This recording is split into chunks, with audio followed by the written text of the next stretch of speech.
Olá, tudo bem? Eu sou Thiago Maceira, sou responsável pelo setor de tecnologia no Investment Banking do Itaú BBA e hoje eu tenho o prazer de estar com o João Barbosa, um dos cofundadores da Gympass, para discutir um pouco o histórico da Gympass e como ela cresceu e se tornou uma empresa global. Tudo bem, João?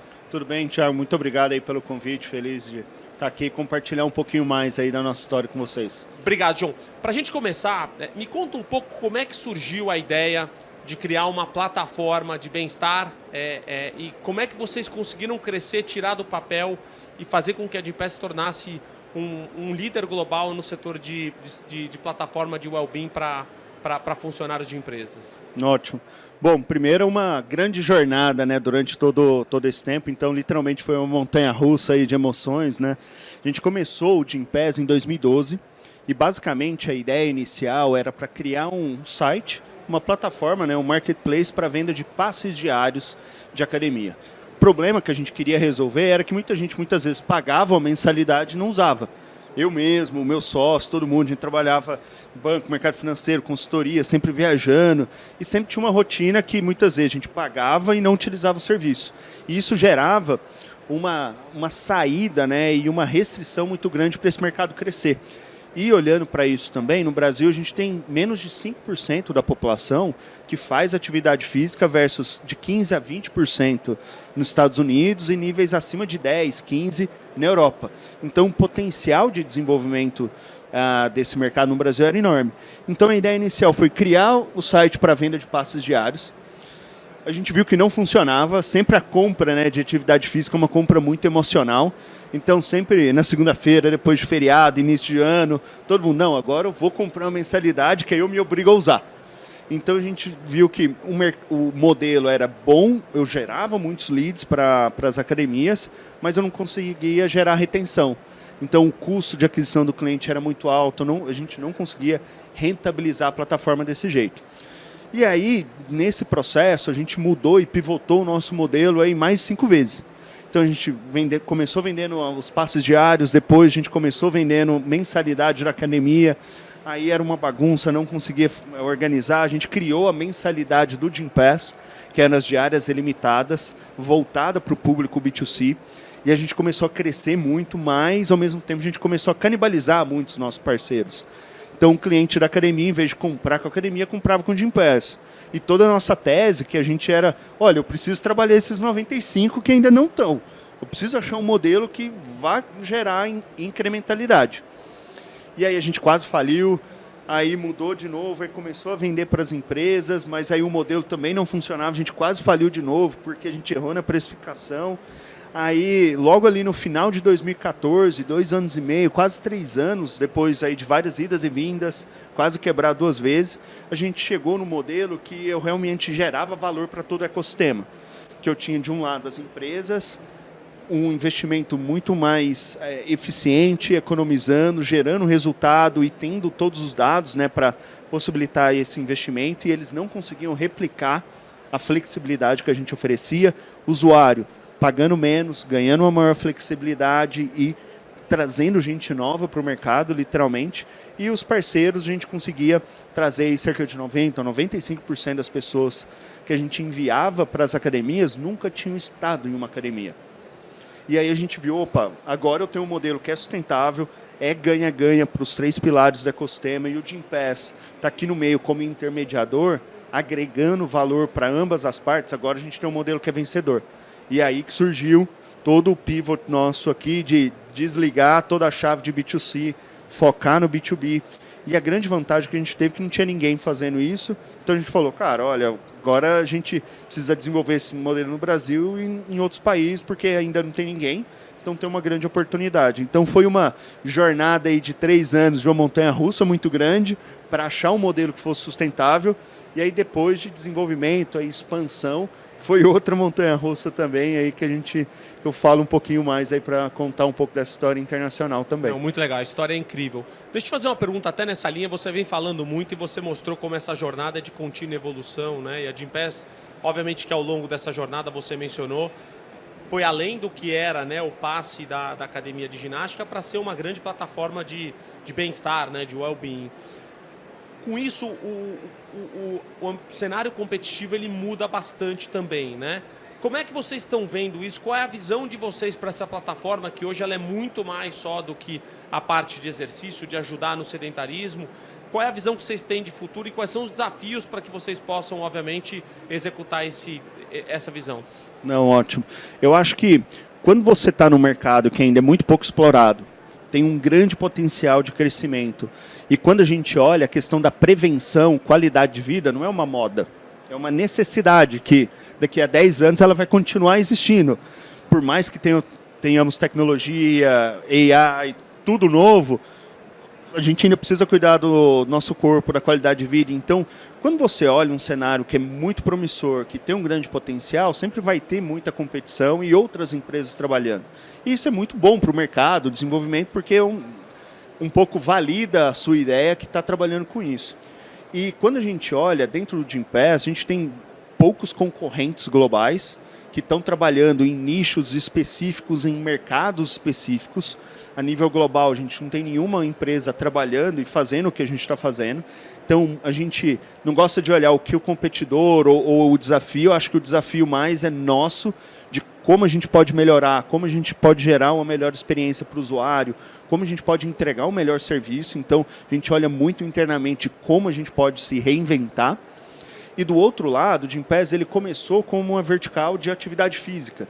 E hoje a gente tem todo o guarda-chuva de bem-estar, que é saúde mental, meditação, nutrição, saúde financeira, todos os outros pilares que quando a gente entende o conceito de well-being, bem-estar, tudo está conectado. Não adianta você desconectar o seu trabalho, da sua atividade física, da sua saúde mental, da sua família. Então a gente tem que olhar isso como um processo. Então, dentro disso, com a pandemia, antes da pandemia, a gente só oferecia o serviço de bem-estar, de atividade física, e era um serviço basicamente offline. A gente tinha a plataforma, o app, tudo digital, para oferecer um serviço offline.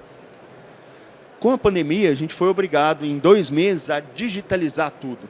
Então, a gente criou todas as aulas online, serviço de personal trainer, criou um marketplace que a gente chegou a ter mais de 300 apps e serviços diferentes relacionados a bem-estar, tudo em menos de 6 meses. E hoje a gente refinou tudo isso, que basicamente, qual é a estratégia do Gympass? Primeiro, nós queremos ser o One Single Shop, aquele único ponto de contato do RH, para poder oferecer todos os serviços de bem-estar e consolidar todos esses dados.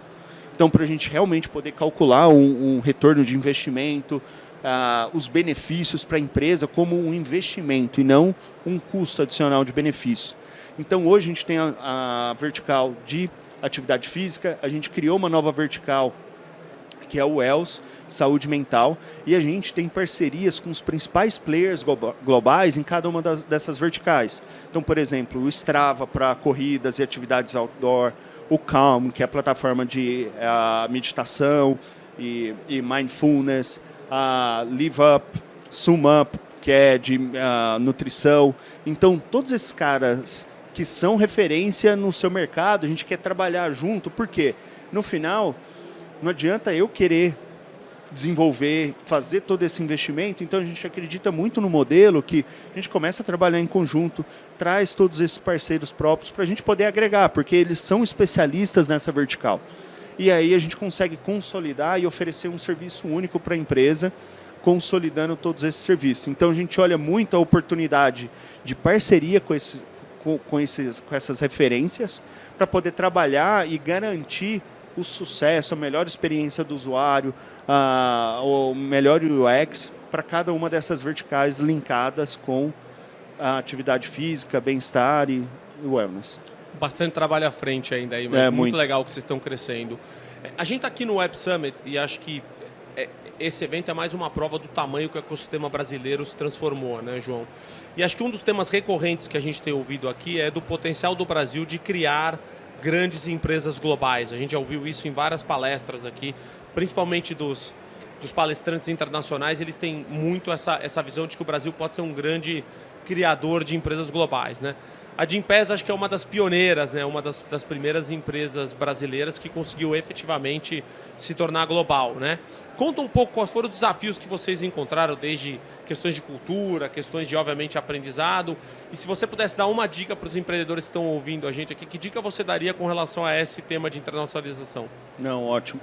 Sabe, eu acho que no Brasil a gente tem uma grande vantagem e desvantagem nesse quesito, sabe, Thiago? O Brasil é um país de dimensões aí continentais, muita gente, um grande mercado consumidor e com muitos problemas para serem resolvidos. E a gente brinca, né, que o Brasil aqui para a gente é quase um buraco negro. Sempre tem trabalho para fazer, sempre tem coisas que a gente pode melhorar. E o grande desafio quando você fala em internacionalização é, qual a sua capacidade de replicar e oferecer a mesma solução, o mesmo serviço e resolver o problema em diferentes geografias.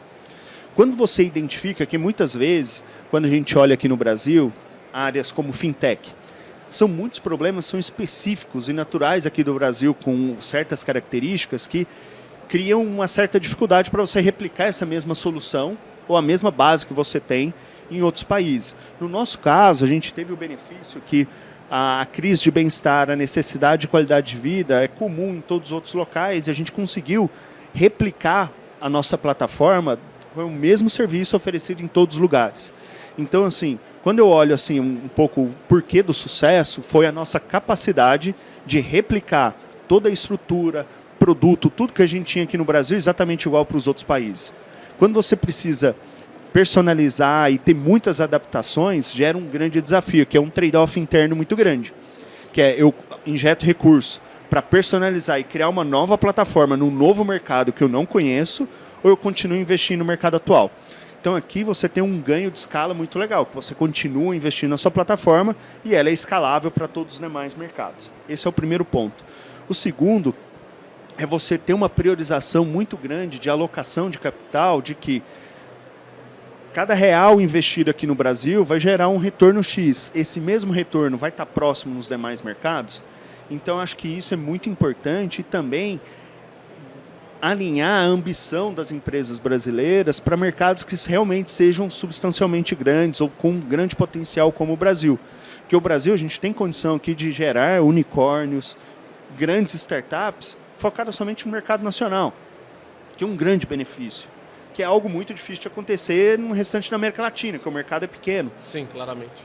E muitas vezes, quando a gente tem um negócio, um potencial legal, é legal você já olhar para a Europa, olhar para os Estados Unidos, que são mercados grandes, que têm uma capacidade de absorção de tecnologia muito legal e que muitas vezes você consegue alavancar.